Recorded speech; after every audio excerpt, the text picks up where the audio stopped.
Hey, this is Steve in Dallas, Texas. It's Saturday morning, my friend, and you are listening to Light Talk.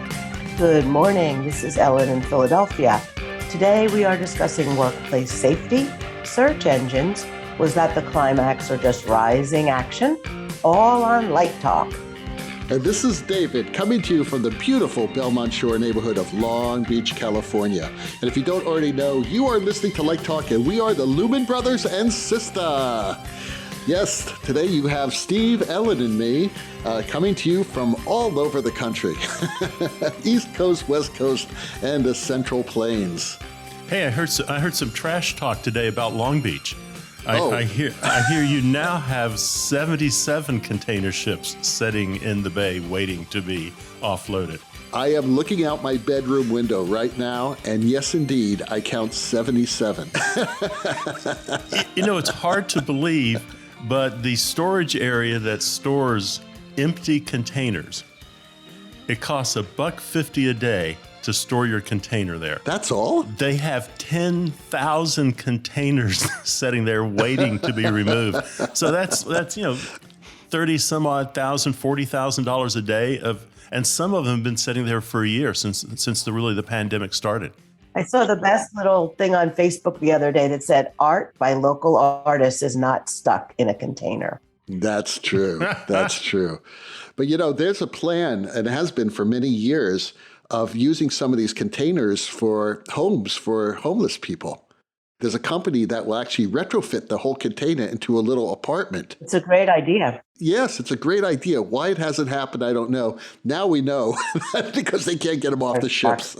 I have thought about a container home somewhere in the Appalachian Mountains for my retirement. I have thought about doing that. It's a great idea. There are some that are architecturally award-winning. They're beautiful, beautiful, beautiful ideas. Anyway, welcome everyone to episode 239.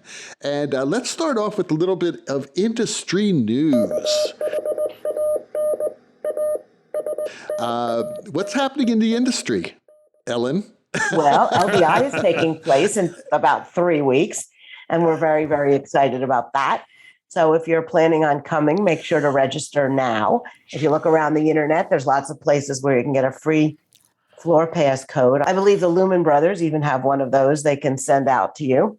And we have all kinds of cool training options and cool companies on the show floor. So come on out. Okay, now the big question, who else is at the trade center? Will the cannabis trade show be there? Oh, I don't know. I didn't look into that yet. I don't know. I hope not. You hope not. I hope Okay. It makes us a whole lot happier when they are here. Yeah, that's the real question. How can it be illegal if all these people are making so much money off of it? That's true. Well, there you go. Another subject for another day. Another thing. Well, it's like the porn industry when the porn has their convention there, which is usually during the Consumer Electronics Show. But enough of that. Also in industry news that a lot of you know about already. Everybody's heard about the what happened on the Rust set with Alec Baldwin and that mishigosh. Very serious loss of life to the very promising young cinematographer Helena Hutchins, and director Joel Souza was also wounded. So, that's very serious, obviously. And it's just not good. And we're going to talk about that on Let's Talk About. That's major industry news because, we just almost went on strike because of workplace safety and because of lack of funding for our crews, our IA crews. Alec Baldwin was the first one out there telling everyone that the crew should make more money and there should be workplace safety and safety should be number one and that they should go on strike if their demands aren't met. Don't you find it ironic that this crew on his set, because he's the producer, actually felt that the safety situation was so dire that they walked off the set? And then they replaced them with non-union people. I find that really sick irony to the whole situation. But we're going to talk about that more later. Are we really out of the woods with that strike, or the vote still has to be ratified? The vote has to be ratified. There's talk right now of not ratifying it because of this situation. Oh, I didn't hear that. All I can tell you is that is what I've heard, that there's a lot of, well, first of all, people are pissed off. I think the producers share a lot of responsibility. But then again, that's my own opinion here. But yeah, there's now talk of not ratifying it. That's what I heard. But news is breaking every day on this story. Yesterday, they announced that it was a live round because they removed a piece of lead from the director's shoulder. So that's obviously a bullet. Anyway. Yeah, it gets worse every day. Every little bit of news coming out of New Mexico, it gets darker and darker every day.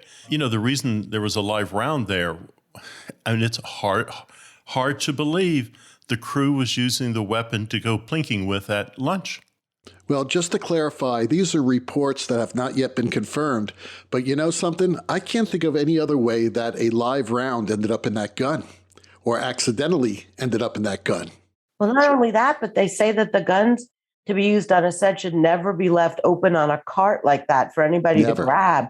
It should be in a locked box, and 3 people should examine it before it's handed to an actor. And they seem to have bypassed all of that. Do you want my 30-second armor story? Yes. Sure. Okay, so with the pandemic, I've pulled back from theater a lot, and I've been starting to do film again. And I finally did a short that had guns in it, and I'd never been with guns before on a movie set. So we have one scene in which we have a real shotgun that's being used. So the armorer has removed the firing pins from the shotgun. That was his first thing to do. The second thing to do was the gun was always broken open with a cable through the barrels, so it could not be closed and cocked. He came on set with it. He took the cables out. He put a finger in each barrel to make sure there was no shell in it, even though the gun was never going to be fired. He then handed it to the actor. The actor had to put his finger in each barrel to make sure there was no shell in a gun that was never going to be fired and couldn't be fired. We did the shot, which was panning the shotgun to the camera, and you seem to see that a lot. The director said, okay, let's do that again. In that time that we had stopped to the director saying, let's do it again, the armorer had taken the shotgun away from the actor, had broken it open, locked the gun again, and 30 seconds later, he does the whole procedure again. We did 5 shots. He did it the same way 5 times. And I thought about that, and I thought, at the time, I thought, God, that's really fanatical because he's standing there with the gun. No one could possibly put a shell in it. But, I asked him about that, and he said it was motor memory. That's how he does everything. He always puts a finger in. He always shows it's empty. He always makes his announcements. He always, the minute the shot's over, give me the gun. I'm going to hold it and stand beside you. There was just no excuse. The assistant director should never have touched that gun. The armorer should have handed that gun to Alec Baldwin. Right. Well, what happens is we're on a, if it's theater, if it's film, it doesn't matter. We take it for granted. We trust everybody around us. We assume everyone around us is a professional doing their job. I mean, I don't run over and check to see what the slate person is doing. I know they're doing their job. I don't run over to check what the dolly people are doing. I know they're doing their job. There has to be that competency, and then there's that trust that it's safe. Well, that's true, except for this fact that the union crew had left that morning, and when they came back in the afternoon for the afternoon shoot, they were told that they had been replaced with non-union people, and that includes the prop people. And after the armorer, the person in charge of those guns is the head prop person. Well, the other tragedy that I read was the camera crew had asked her to walk out with them, and she felt that she couldn't do it. She couldn't walk away. Who are you talking about? The cinematographer. The camera crew apparently had asked her to walk off the set too, because they'd already had 2 negligent discharges on the set. That's right. And this is one of the reasons why the crew walked off.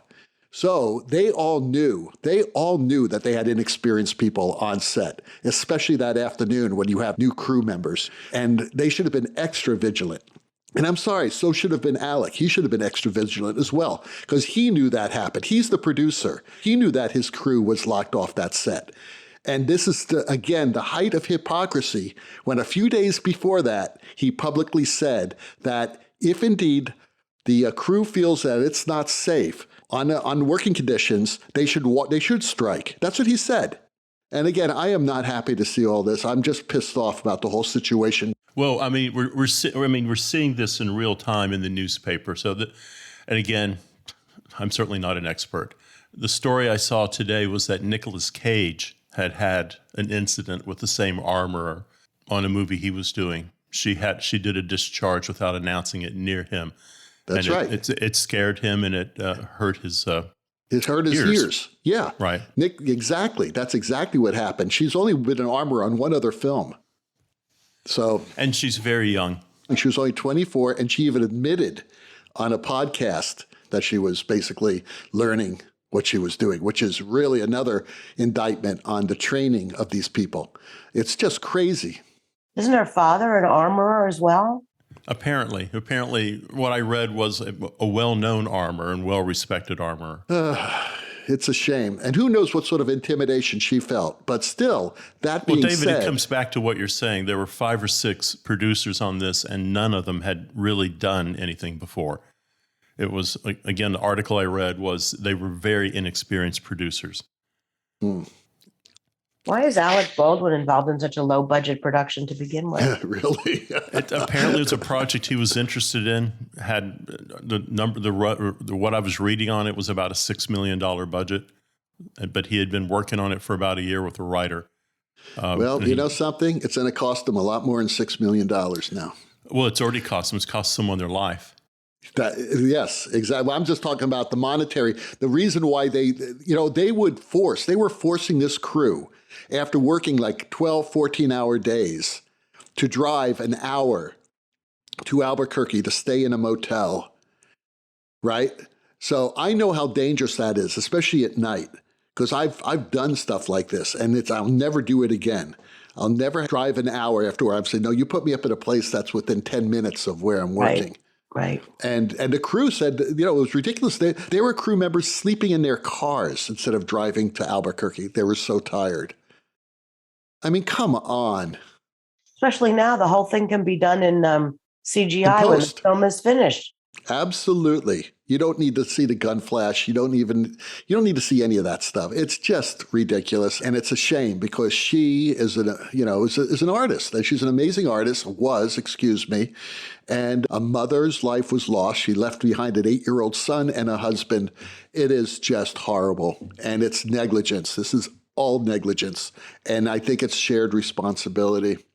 It's a shame. It'll be interesting to see what happens. I mean, we didn't see much traction after the Twilight Zone tragedy. We didn't see much traction after the Brandon Lee tragedy. It just seems to be somehow, the Twilight Zone thing took 4 years to resolve. And then everybody was kind of found, it was bad, it was tragic, it was a shame, but no one's really at fault. Right, but there's a fine line between negligence and accident. Right. True. But this is obviously negligence to me. Even being dispassionate about it, like throwing all my personal feelings about this particular situation, this is negligence. And it's criminal in my opinion, especially to 2 people. I think that she's going to be charged probably, and so is the assistant director. Because, the assistant director, that is his chief responsibility, is safety on the set. And he's already had a bad reputation of allowing things to be unsafe. On another film, on his last film, as a matter of fact, that's what I heard. Anyway, I don't know. We shall see what happens. And now that we've just talked about our Let's Talk About, we don't have to do a Let's Talk About today. We just did it. So let's go on. Let's get started with our first question. You're right. You can plug that into the Let's Talk About section. I'm not going to plug it in. This is an organic show. We're doing this organically, right? We're not that scripted. I guess we have an outline, but no, we just talked about it. And I guess we can just leave it. So Ellen has our first listener question. Yes. Jerry from Atlantic City writes, what is the best way to communicate with my programmer in tech rehearsals? Yell at him. I use a stick and just poke him. Poke the programmer with a sharp stick. Well, for me, I work with the same couple of programmers, and over the years, I've learned the language they want to hear coming from me. So rather than trying to teach them my foreign language, I use their foreign language. And I talk about the scope and scale of the show all the time while we're prepping and while we're programming and where we're heading. I try to keep them in the news as much as I can, so they can stay a little bit ahead of me. So I hold no information back from them. But I don't turn to them and say things like, okay, here's how you program or do this or do that. Sometimes I'll turn to them to say, I need more red. Let me see more red. And they'll just roll something up for me. So it's not a real huge technical language with them anymore, because they do know kind of how I think. I agree with what Steve said. It's if you have a programmer who you've worked with before, it's a lot easier. Like Steve, I do use specific programmers, but sometimes you are hired to work at a theater where there's a staff programmer. You may not have worked there before. So you have to find a way and a time to be able to go over what your lingo is and what your expectations are, and also, to get that relationship started, because working with a programmer, you're kind of almost working with a co-designer, because the programmer knows a lot more about the console than I do. So there are specific things and effects that I may want, and I have no idea how you would program them. So yes, you have to be as clear as possible. With a programmer, you're not going to say, okay, take fixtures 2, 4, 8, and 12, hit the sofa with them, and do something interesting. Or do something exciting. You don't want to do that. You want to be a little more specific, and I want the intensity to go from 20% to 80% in each one of them. I mean, at least get them started. And then they can point the lights there, they can set the effect, and they say, okay, how's this? I say, great, but let's add a little cyan, or let's add a little magenta. Okay, now let's make it multicolored. Let's try that, and do random color chase as well. And then you build that. That's how you do it. You got to speak in that. You got to know that part of the terminology. Well, our friend Philip, you've used him, and he was programming for me, and I was watching. We had gotten through everything. And we were running kind of a tech dressy type thing of the ballet. And at one cue, I noticed there was a mover that had a shutter slightly open on a leg. And we're running a rehearsal now. And before I can even pick up my headset to talk to him, I'm looking at that leg and I'm noticing that shutter moving. And he's pulling that shutter off the leg. So I want a programmer who's watching the show too. And a second set of eyes. And he saw it as fast as I did, and he corrected it before I could even say anything to him. Right. The longer you've worked with a programmer, the more they know you, obviously, and they know what you want. And a lot of times you can say, I want the effect like we did on The Crucible. Remember that effect we did in Act 2 at the very end of the show? Yeah, okay, got it. Yeah, I remember that. Let's do something like that. So you have a history. And sometimes a good programmer will say, I know what you want, but why don't you change the rate? If we did a rate chase as well, it may give you something a little more exciting. And I will say, show me. On the other side of that, Ellen, right now, we were talking about it a while ago, I'm spending the next 7 weeks trying to improve my Grand MA programming skills and really going into things on the MA that I've really just not done because I'm not a programmer. So I am trying to find ways to not take over, but to communicate more clearly with programmers I don't know. And again, always try to understand what the console is capable of doing as I work with them, so I can be clearer about what I want. So I think there's something. Does the associate lighting designer communicate directly to the programmer as well? Could. I've seen that really weird thing that Jules and Peggy do, in which Peggy is up near the programmer and Jules is 5 or 6 rows behind her with the director, and they have their own language and they're communicating, and Jules will say something like, I'm just not feeling I don't know, I'm not feeling the sunset. Something's wrong with the timing.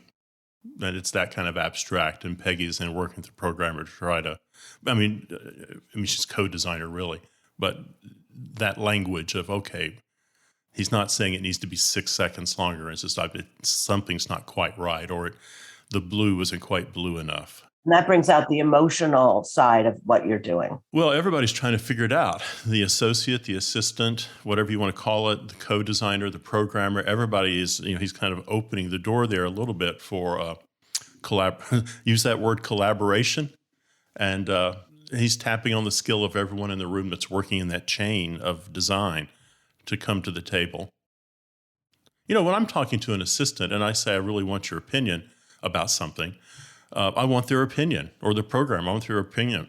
Let's look at the psych. What do you think of the psych? And I've got this big blue psych up. I'm not expecting the programmer to say what needs to be read. What I'm expecting the programmer to say is, I think it's all right, or I think it's overwhelming, or I think it's pulling focus, or I think that it's causing the balance to be off. I'm wanting them to look at what they're seeing and analyze that cue, not create a new one for me. Okay, it is Bruce in Massachusetts, and Bruce writes, can you address the library versus the search engine for my development as a grad student and how I gather information? Which is better?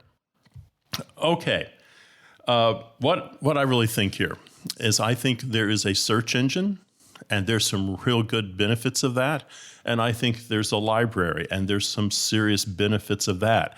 I don't think one is better than the other. I think you're fortunate that you live in a world where you can tap into the internet. I mean, it has a wealth of information. There are all kinds of reliable websites there, and educational websites and art websites and design websites that you can go to get information. I think the problem, if you rely totally on the internet, the only problem is how you are searching for information. And unless you get those key phrases correctly, or those synonyms correctly, you can't really find the information you want, or it's just luck, you stumbled upon it. So for me, that makes the search engine limited in what it can do. The library, I think the main advantage of the library are the books and the newspapers and the journals and the publications that are in there. I mean, are you going to really subscribe to every art magazine known to man? You can walk into the library and there's, I don't know, Opera News, Dance Magazine, there's the New York Times. So you've got that resource to go to. If I'm looking for a book, I don't know, let's say I'm looking for Gene Rosenthal's The Magic of Light. So I go over there and I find out what section of the library it's in. I go trudging up to those shelves and I find my Gene Rosenthal book. But if I look to the left of it and the right of it, there's probably another 50 books on lighting design. And there's probably, when I was a grad student, that's how I was making discoveries. I'd go look for something and I'd go, oh, I'll pull this book off the shelf and this book off the shelf also. And sometimes that was very useful. Sometimes it was a little bit of a random, it wasn't so great. But I think when I'm in the library, it's a little bit of a smorgasbord, and I didn't realize I was hungry for this or that or the other. So I think the two work together in hand. I don't think you can separate them. I don't think one is better than the other. I think they're a really good marriage when you're looking for research. What about you, David? Most of my research is done on the web. It's faster. You can basically pull it off, copy and paste it, and send it to a director, send ideas to the director, that sort of thing. So that's how I do it. Well, are you doing visual research, or are you doing historical research? And one thing on the web is that anybody can post anything. So you really have to sort of check the reality of it. This is true. Wikipedia is not the best source of information. No, but you're right. I mean, if I'm looking for Picasso artwork, I can sit here and have a cup of coffee and look at the full body of work in an afternoon, scanning through what I want to see on the internet. Yep. You are listening to Light Talk, and today we are sponsored by... From way up in the Texas Panhandle, it's Total Bastard Productions. Well, it's that time of year once again. And by that, I mean the senseless death of 45 million turkeys, annoying sugar plum fairies, and tarted up Christmas decorations on your house. Don't worry. The good men and women of Total Bastard Productions have you covered in all three areas. Are you tired of taking your life in your hands each year by putting up exterior lights only to have to take them back down in June? Ladders are dangerous, and the juice hose and the Never Trip breaker can only do so much to keep you safe. Introducing new for Christmas, the Krampus Continuous Loop Film Projector. That's right, that Central European folk hero Krampus, the horned anthropomorphic figure described as half goat and half demon who, during the Christmas season, punishes little children who have misbehaved. In contrast to St. Nicholas, who rewards the well-behaved with gifts, can now dance, lurk, and menace at your house. As an added bonus, you can put it up at Halloween and get even more bang for your buck. It's even IP65 rated. And it would not be Christmas without wobbly sugar plum fairies, fruit cake, and eggnog. If you're like me, you hate all three. And I bet your neighbors do too. Using our holiday outdoor projector system, throw a block party and turn the exterior of your house into a giant interactive video game. Now you can throw virtual fruitcake at the dancing sugar plum fairy. Miss, and you have to drink a shot of eggnog. Who will be the last man standing on your block when you play Kill the Fairy? Finally, our trio of holidays would not be complete without a tip of the Stetson to Thanksgiving, or as I like to call it, the season of death. Remember, it was Benjamin Franklin himself who wanted the turkey, not the eagle, to be our national symbol of strength and wisdom. So this year, start a new tradition by sparing the bird and trying our new black-tailed prairie dog soufflé. Our soufflé has that subtle egg flavor you've come to expect, enhanced with the essence of prairie dog.